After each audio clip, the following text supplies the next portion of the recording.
Hey my beautiful people, welcome back to my channel, Supreme Medium Diviner. Today I have a very interesting topic that will serve a lot of you well because you hit me up so many times about this. We're talking about curses today. We're going to talk about what is a curse, what does it look like if you've been cursed, and how can you remove the curse.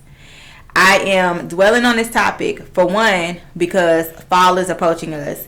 And we are in spooky season, and this is a time where the world does a lot of its rituals and things of that nature, and they're pulling out a lot of paranormal, a lot of spirits, a lot of entities, a lot of saints are worshipped during this time. So yeah, we need to dive into this so you can know how to better yourself and to know if you have a curse. But before we get started, if you have not subscribed to me, go ahead and subscribe to my channel. And also hit the bell so you can be notified when when I do a video. A lot of you have been saying that, my notifications are disabled for the bell. You need to make sure that you go into your YouTube settings and you need to change that. And you may have to go on your device settings as well to change that. So that's not on me. You need to change your settings for your notifications, okay? So with that being said, let's go ahead and get into this.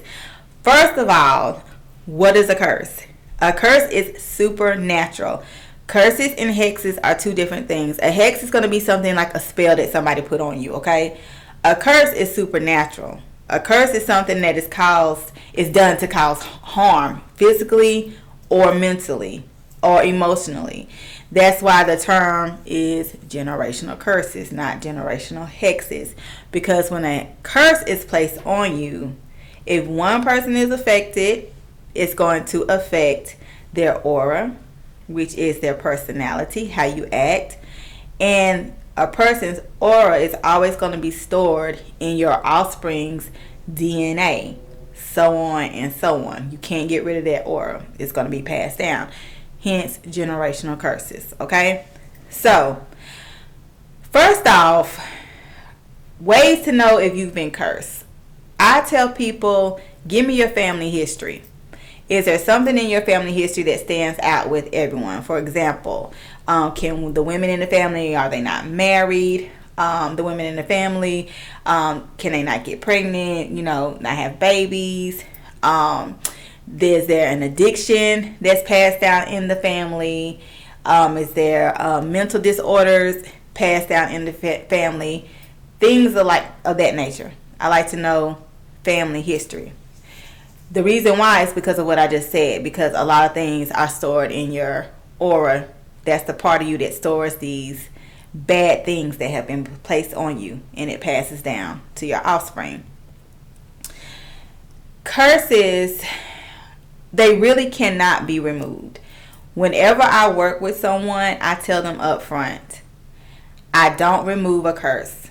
Why I do not remove a curse is because that's interfering with someone else's business. The curse was placed for a reason. And I know y'all are like, that sounds harsh. But it's not harsh, because when I do my investigation, I can see why the curse was placed on this person or the family. And typically it's justified. Because one, curses can't stick on you if it's not justified. I don't care if you don't agree with the reason, but if it's justified, they will work. Okay? So, being that most of the time they're justified, me interfering with that type of work, I'm messing in somebody's business. I don't need to be doing that. That can have an effect on me. So what I do is that I help people raise their aura, meaning that I help them change things in their aura, in their life that affects their aura, so the curse will not affect this particular person. Now, I'm talking about family a lot because every time I get involved with someone that has a curse on them, it's deeper than them. I always see family history of things, and it's quite sad, actually. And the number one way that this comes in, other than it being in the aura and being passed down, but what brings it to the forefront in a lot of people that I work with, is that people are doing ancestral worship, but they're not really understanding the ancestors that they're worshiping. Meaning that they're saying that they're going to help them with things that they don't need to be helping them with. Because a lot of times when it's a generational curse and you do ancestral worship, those ancestors are going to come through. They want your help. Me personally, I have a few that want my help. But I'm still in limbo about assisting because I don't want to take on the brunt of things that they dealt with. It's still in my DNA, but I've done things to where it's not affecting me and my offspring.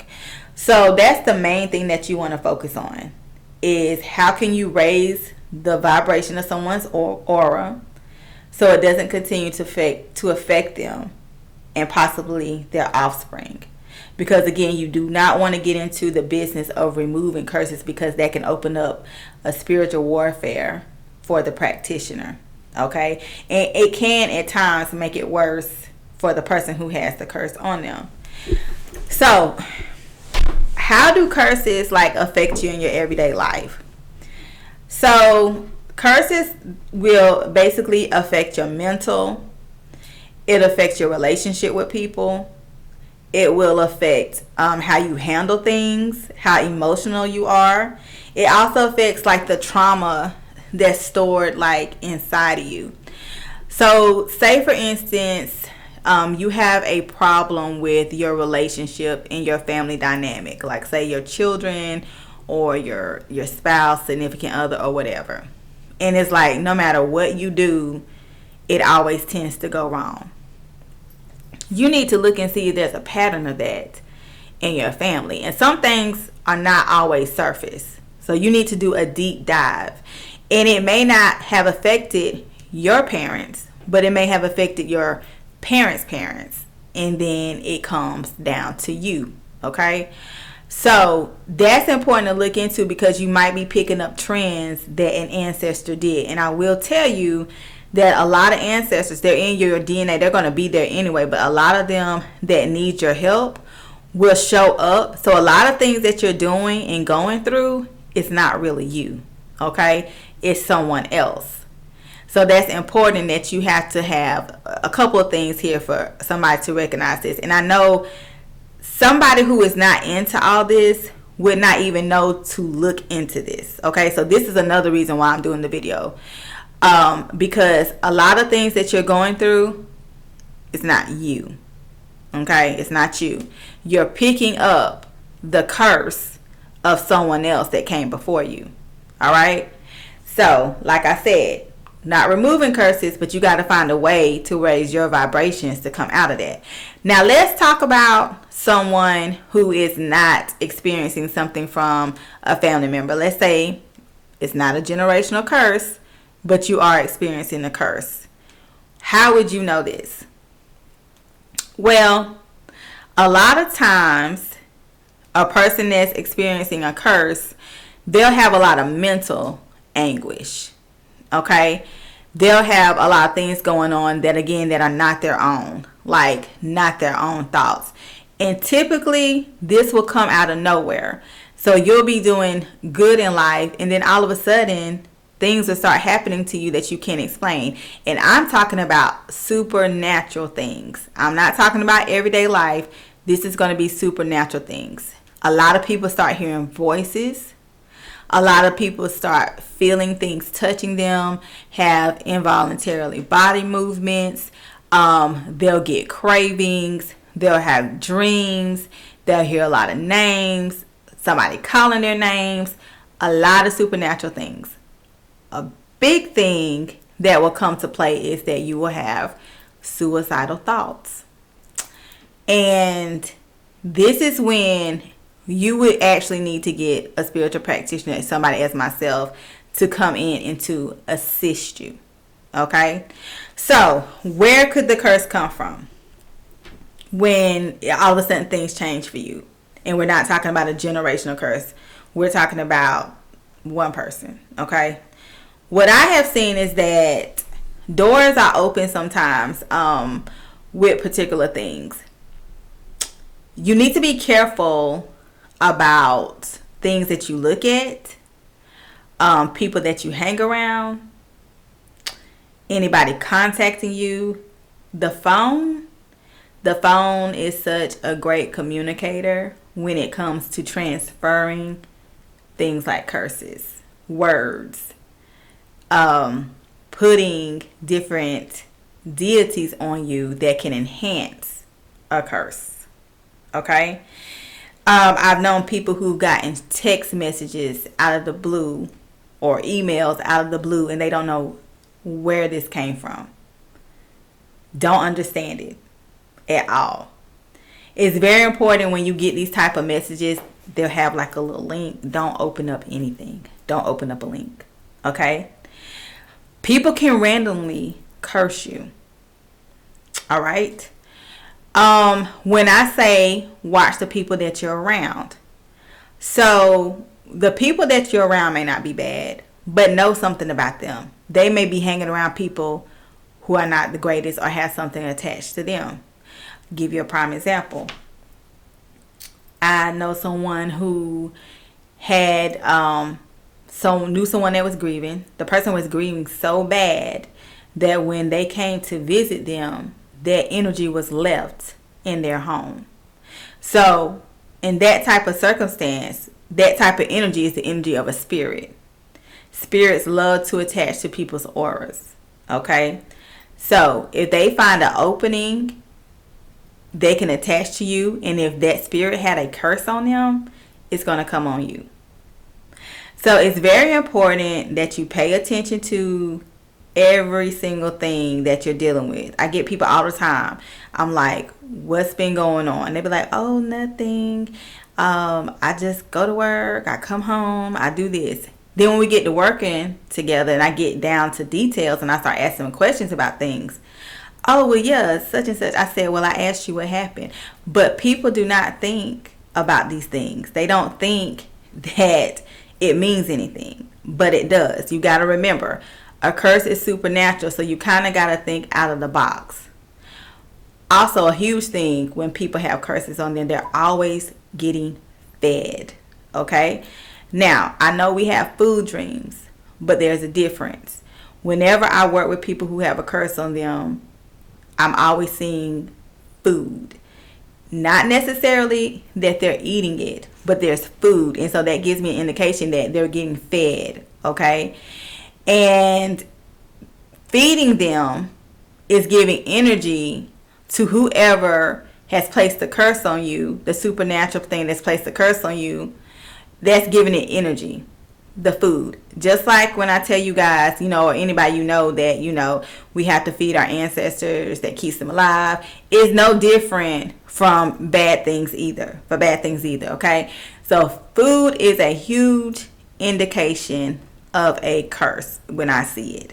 And a lot of times it's sweets, okay? A lot of sweet stuff. Now, just because I don't want you to go crazy because I'm talking about food, seeing food, but there's other things that come along with that. Like I said, remember, there are physical things that are happening to you. There's mental anguish as well, okay? And then you'll see the food. So keep in mind, it's a number of things that come in a combination that will have this indication on you, okay? So another thing is eventually people will start looking at you side eye. Like you'll feel like people are staring at you. You'll start feeling self-conscious when you go places. And that's when it's kind of gotten to its head. Like now somebody needs to come in. Like somebody really needs to come in and assist you. Okay?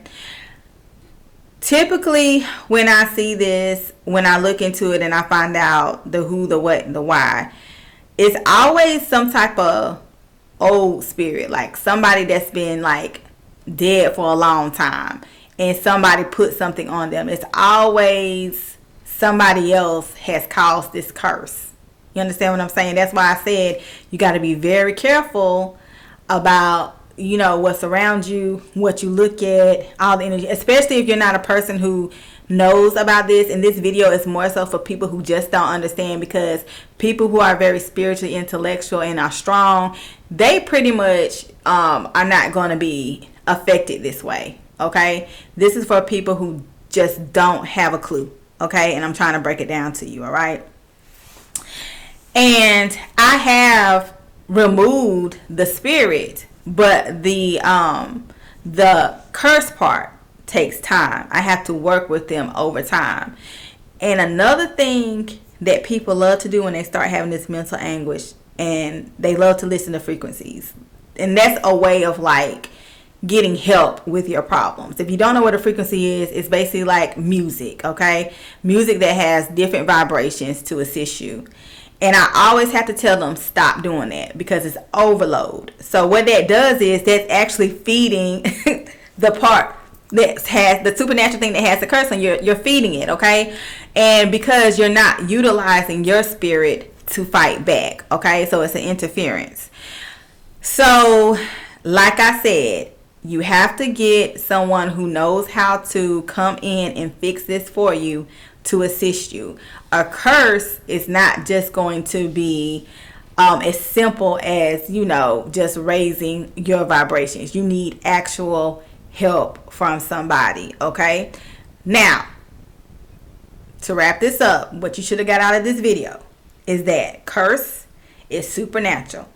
A curse is to actually cause physical harm or mental harm, emotional harm. A curse is used to do something to you. A curse can be generational, and the way that it's generational is that it's going to come from your DNA, that your aura is contained within the DNA, and that's how it passes down. If it's just for one person, it's typically going to come through your environment, somebody that you were around,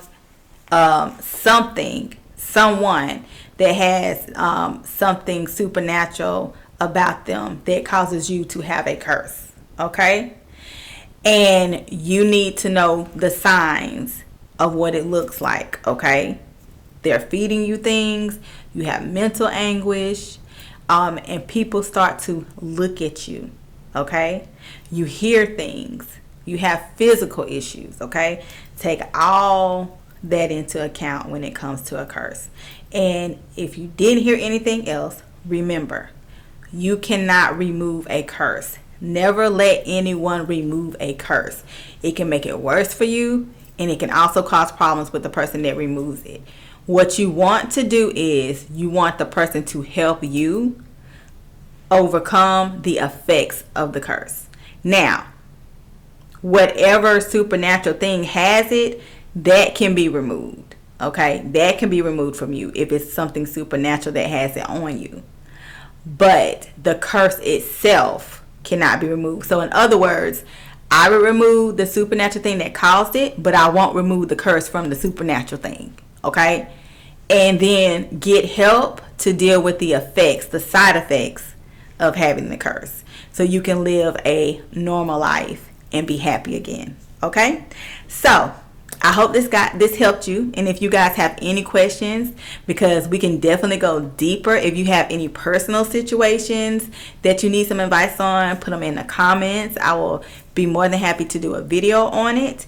And as always, if you have not subscribed, please subscribe and hit the bell so you can be notified. And I will talk to you guys later. Bye bye.